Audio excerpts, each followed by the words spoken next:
This doesn't look like Low Brick Studios.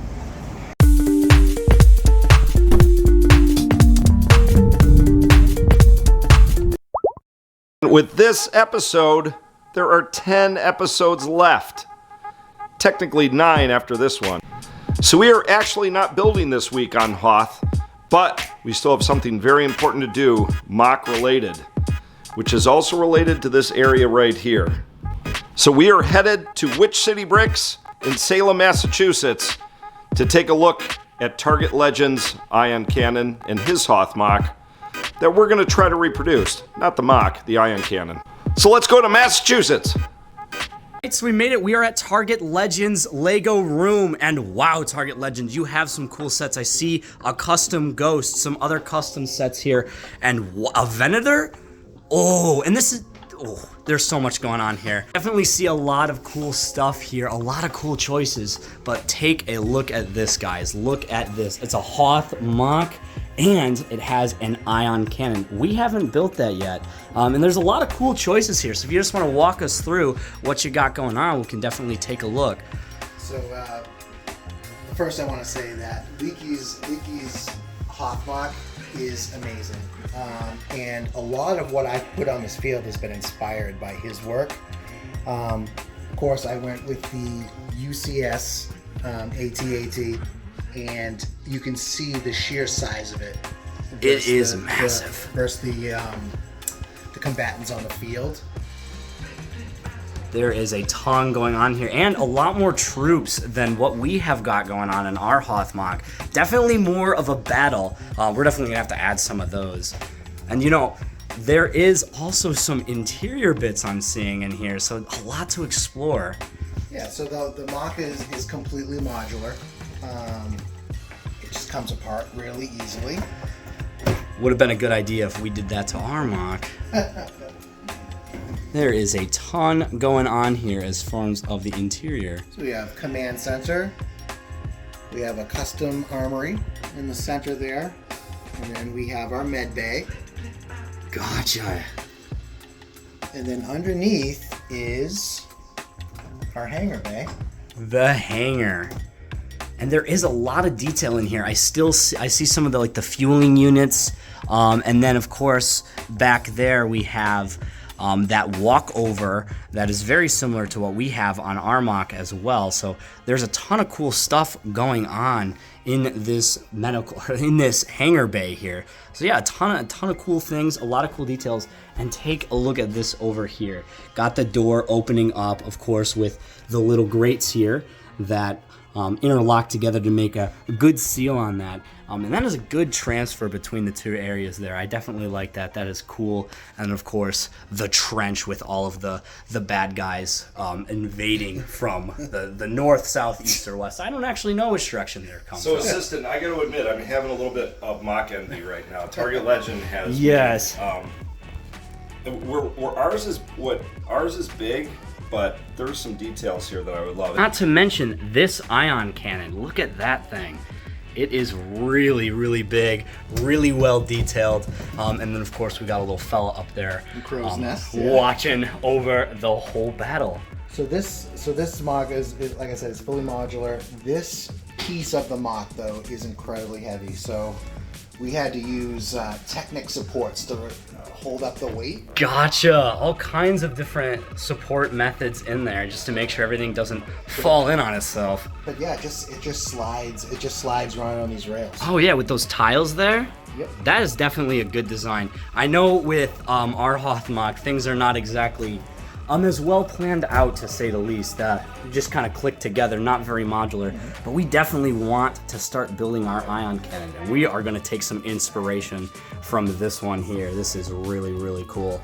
So this ION Canon is really just a large snot ball with 4 sides instead of the 6 sides. Gotcha. So the back of it is completely hollow. It's completely empty. And, Gotcha. And we just put it in. And then I've just built around it, therefore locking it in place. So this. Oh, nice. So this won't move. Yeah, and then look at these ornate rock details you put around it. It really blends into the environment. I like that a lot. Especially back here, you can't even tell that it isn't a full circle. I would totally believe that is rotating back on some sort of mechanism to, of course, shoot at the evil Star Destroyer. And speaking of Star Destroyers, take a look at this with all of these lights. This thing looks so good. And the best part of it is look at these engines in the back. They are pulsating. Nothing cooler than that. And I know that there is a lot of other small little details here, like the guns firing. What lighting kit did you use here, just so we can link it for the viewers? So we used a firm from Australia called Light My Bricks. Gotcha. These micro LEDs are tiny, and they have, you can buy one-off lights from them. You can buy kits for most UCS Lego sets. Gotcha. All of the modular buildings have lighting kits, but they are amazing lights. They're bright. Yeah, and they're cool. Look at those guns firing. That is just so cool. And there is, of course, a ton of other custom, I'm going to say UCS sets over here, like the Ghost, and then, of course, this battleship here. That is so cool. I love the droid battleships. Not to mention, there are a lot of rare minifigures around, too, to complement all of these sets here. So definitely a lot of cool things. Did you want to walk us through a couple of your favorites here? Definitely. One of my favorites is one of my first. Is the Lambda shuttle, like the Imperial shuttle is. Of course, that is an icon. Lego outdid themselves with this set. The detail for the time period that this set came out, the detail is off the charts. And it's huge. I think that is minifigure scale. And you only can imagine how big the actual Star Destroyer or Death Star would be in comparison to this guy here. And it comes with a landing kit. So if you wanted to fold the wings up, nice, put on a landing kit and have it sitting instead of being on the stand, that works as well. And I know a lot of people don't have the same display area, so of course they can't do that. But yeah, there is a lot of cool. Not to mention the gunship here. But the one that I really like is over here. Take a look at this Nebula B. This thing is cool and fragile. How about did you support this thing and get it down in here? So this set is obviously heavy. It is sitting on these Lego tubes. None of this is glued. So man. So it is extremely fragile. It's heavy. It's off balance. Obviously, it's a little heavier here, a little heavier here. It's fallen a couple of times. I've had to repair it several times. But the designer of this MOC just did, like, the level of details. You can tell. This is Mortazef's Nebula B. Gotcha. We'll definitely make sure to link all of the creators of these MOCs in the description, because take a look at the detail and the commitment it must take to design a set like this, because as you know, with that being the way it is, no way it can be easy. No way it can be easy indeed. Yeah. But there's also some more cool things up here. Look at this droid landing ship. That is so cool. Oh man. And then is this from a different designer as well? Yeah, that's from a different designer. I forget the name, but a lot of these designs come from two different sites. So Rebrickable. Gotcha. A great way to use your old bricks to make new sets. And then Brick Vault. Brick Vault is another amazing site. Of course, Brick Vault. They have a ton of great sets. Oh yes, and then if you look over here, the Star Wars goodness continues with some more of the squid vessels here, which, as you know, haven't been made a lot by Lego.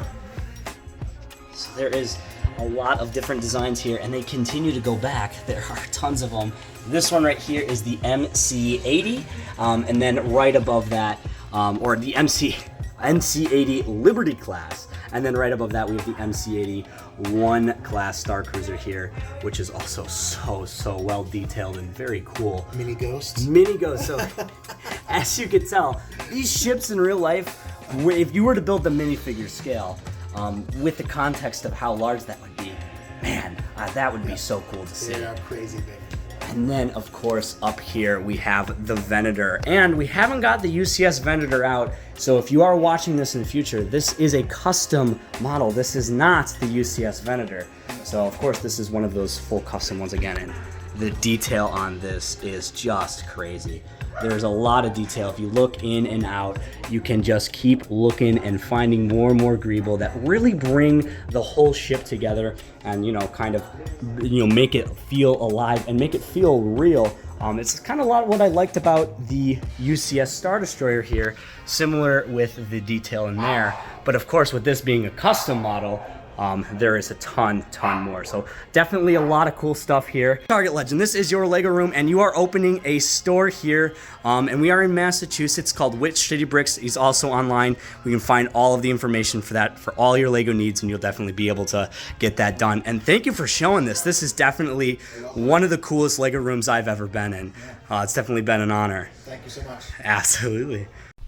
So that's going to do it for this week. Next week, we're back from Massachusetts, where we will start the ION Canon, among some other finishing touches on the Hoth MOC. And there are only 9 episodes left, so you better join us. Don't forget to like this video, hit subscribe if you want to see the final 9 episodes, and make sure you join us for the great finale coming at the end of September. I am Leaky Trooper. We'll see you guys in the next one. I am out of here, and bye.